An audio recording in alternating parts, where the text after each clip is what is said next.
Let's get going now with our first question. And I guess in terms of getting people to answer it, I'll probably be mixing up the order as we go. We're going to start with an issue that I know is very important to people in the West End, and that is affordable housing. One of the most important issues for residents. Canada is one of the few developed countries without a national housing strategy. Please advise us on your party's housing strategy and what you would do to encourage affordable housing. I'm going to start this time with Adrian. Okay. You know, it might be faster if we just Yeah, pass sure. it around. Thanks very much. And you're absolutely right. I mean, as I said in my introduction, we're not livable for all. We have people living on our streets. We have people who can't afford to live here. The issue is twofold. There's affordable housing and there's homelessness. And the strategies are different to solve both. The source of the problem is different, and so the solutions have to be. So first of all, what you need to know is the Green Party is absolutely in support of a national housing strategy, of the federal government re-engaging in terms of funding and taking on the mandate to supply non-market social housing, and that can truly help in terms of the homelessness situation, although that's a complex issue and does require a mental health strategy, a drug addiction strategy, and a job strategy at the same time. In terms of affordable housing, the problem really started happening during the late 1980s with the Conservatives' change in a tax law that used to reward developers for investing in rental housing. We need to change that law again. I'd go to Ottawa and work across party lines to do it. Thank you, Adrian. Pass the mic to our Pirate Party candidate, Travis McRae, and there we go. Travis. Okay, when I finished off my intro speech, I said that I'm the candidate for you, and this is where I can show that. I don't have a platform to make your housing more affordable, and this is why. My personal platform is this. If it's something I haven't told you that I'm already going to represent for you, I have a website set up. We have phone numbers that are being made up, and we're going to go straight to constituents. If anybody has used like news aggregator sites like Dig or Reddit, you upvote ideas that you agree with, and you allow people. I apologize. You tell us what you want me to say. I'm going to go to Parliament. I'm going to say, here's the 3 arguments that were for, and here are the 3 arguments that were against this proposal in my constituency. And I will that's going to be what I say. And then I will vote along what the majority said. We will have moderators going through. We're not going to allow the majority to override the minority, but we're going to represent you. And if I don't have a platform, if I haven't told you in the beginning, then that's what it's going to be. It's going to be your vote. Thank you. I pass it on to Michael Unifeld of the Progressive Canadian Party.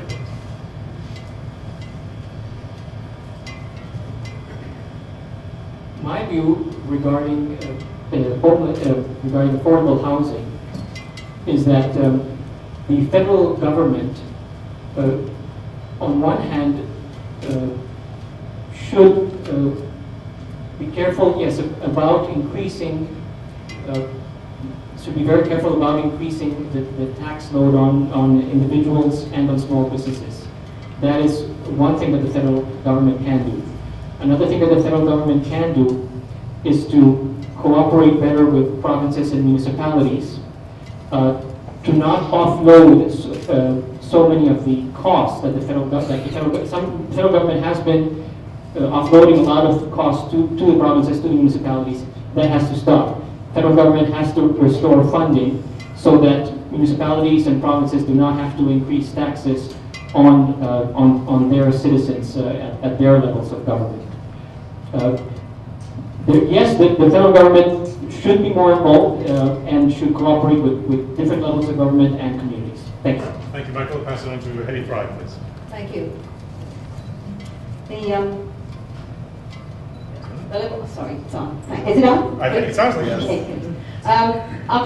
Obviously, the Liberal Party is committed to a national housing initiative that will be in partnership with the municipal governments, the provincial governments, non-profit housing sectors, co-op housing sectors, and of course private builders. because we need to look at all of the ways of dealing with this problem. Housing, the need for housing, is a complex issue. First, you need to look at homelessness, all the way to being able to afford your own home, and in between, affordable rental housing, the ability to find co-op housing, etc. So we are prepared to work with all of the players to achieve that, because no one level of government can do it on its own, and we're prepared to take a leadership role in doing that. One of the things that we did was to start a $2 billion homelessness strategy in the city in 1997, or across the cities of Canada where there was homelessness. And then we're talking about moving into bringing back co-op housing, who, for instance, have a lot of housing built in the 60s. They've now paid off their mortgages, and they haven't got density. So they want to increase the density. They want to rebuild on the co-op housing so that you can afford to do it. And they need CMHC to play a huge role in that. But many municipalities have pieces of land, they have buildings, we can refurbish that. There are so many ways in which we can look at housing, including giving a tax break to any private housing sector who wants to build housing if they build a certain amount of affordable rental. But there's also the final problem of young people who cannot afford to buy a home anymore. That's something we have to think about as well. Thank you, Hetty. Let's pass it on to Michael Hill of the Marxist Left. Thank you. First of all, we support the concept of we believe that housing is a right for everyone. Now, if you're talking about, for example, how much it's going to cost, let's look at this. How much cash is wasted by the government in this overseas operations, spending money on fighters, new fighters, whatnot, making other people homeless elsewhere? I think it's not a very no-brainer, really. We can't find the money to house people on these initiatives. It's as simple as that. We don't have to be spending this cash, directing it towards areas that are completely unproductive and do not focus on these issues. Let's stop spending the money on overseas adventures and making other people homeless elsewhere throughout the world, and redirect that cash into the issue that we're referring to. Thank you. Thank you, Michael. And finally, Karen Shillington of the New Democratic Party. Okay, well, I mean, Libby Davies brought forth a national housing strategy bill that died on the order paper because of this election. I hope it gets brought back.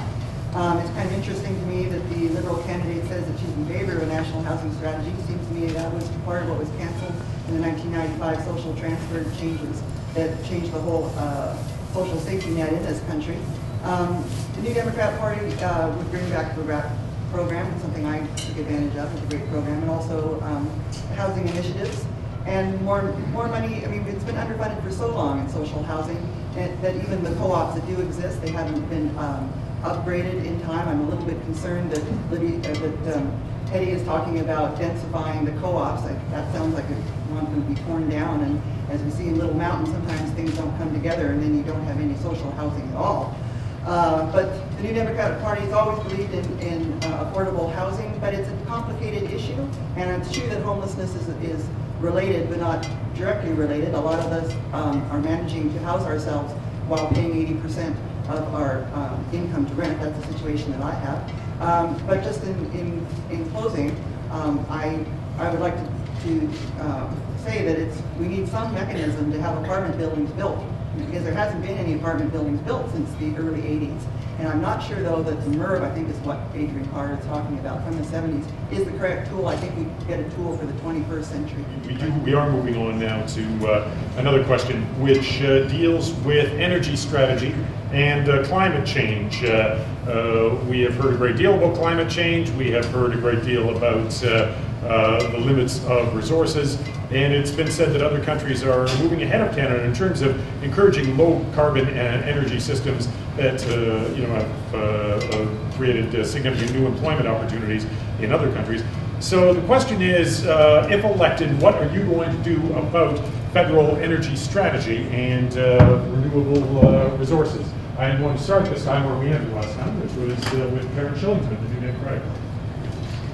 All right, and that's part of the NDP platform that I'm most proud of, is that Jack Layton has said that he's going to take off the subsidies to fossil fuels and the tar sands or the oil sands, depending on which side of the fence you're on, but I call them tar sands, and use the money that are raised by taxing the polluters into more green modes of energy, and it's certainly, again, it's something that should have been done a long time ago. To get ourselves off fossil fuels is something I think we could probably have consensus on this, I'm not sure. But, you know, it's time to get started. It should have happened a long time ago, but to have, you know, for us, you know, the citizens of Canada to be subsidizing the tar sands is just beyond the pale. Okay, and Michael. Yes, resources that are part of our heritage. We've left monopolies to control them and do whatever they want to do with them. I say that it's high time that we take control of them and make sure that we are using the resources that we require, not having some group of some cartel or cabal of prehistoric grave robbers, in case of energy right there. We're doing this strictly to monopolize the energy resources right there. I say it's time we take control of them. That's what I have to say. Thank you. Thank you. And now Hetty Fry of the Liberal Party of Canada. Thank you very much. Climate change has presented us with a challenge, but it's also presented us with an opportunity. I think that Canada is uniquely poised to become the clean energy capital of the world. We're going to need more energy. You see, as China begins to grow as an industrial nation, India begins to grow as an industrial nation, Brazil, we're going to be needing energy. And I think we have the ability to look at how we invest in creating tidal energy. We can just look at the Bay of Fundy and see the tides at the highest in the world. We can look at wind energy. We need to be able to invest in new forms of clean energy, solar energy, obviously hydroelectricity that we have here. And we need to take that money that is being subsidized to the tar sands, whatever you want to call them in Alberta, and take that money and invest it in creating technologies that will find cleaner ways to extract the oil in Alberta. Because we can't forget that there are still lots of people in the world who depend on fossil fuels. How we create a clean energy base for fossil fuels, how we invest in the technology, we need only look at Norway to see that they are the #1 in the world in terms of environmental, a good clean environment, and yet they sell oil and gas. It's about using the technology, changing the technology, and finding ways to utilize all forms of energy. And that is going to be a source of new and sustainable jobs to Canadians, and we need to invest in that. Thank you, Hetty. Michael Hunefeld of the Progressive Canadian Party. In my view, there are a number of things the federal government can do in regards to using our resources and encouraging new forms of energy use and having a proper energy strategy. Federal government can provide targeted tax cuts to companies that are using the right forms of energy and that are developing new clean forms of energy. The federal government can also provide more money for research into clean forms of clean energy. Now, I do want to emphasize, though, that the role of the federal government should not be to try to control the energy sector or to try to determine the entire energy development process. The federal government should encourage members of the public, should encourage small businesses and medium-sized businesses and also large businesses to develop the right forms of clean energy. So we should not expect the federal government to do everything for us. The federal government can provide a framework, the federal government can provide encouragement, but it is up to communities and the private sector to have the right, to have conscience about this and to start to adopt the right strategies. Thank you, Michael.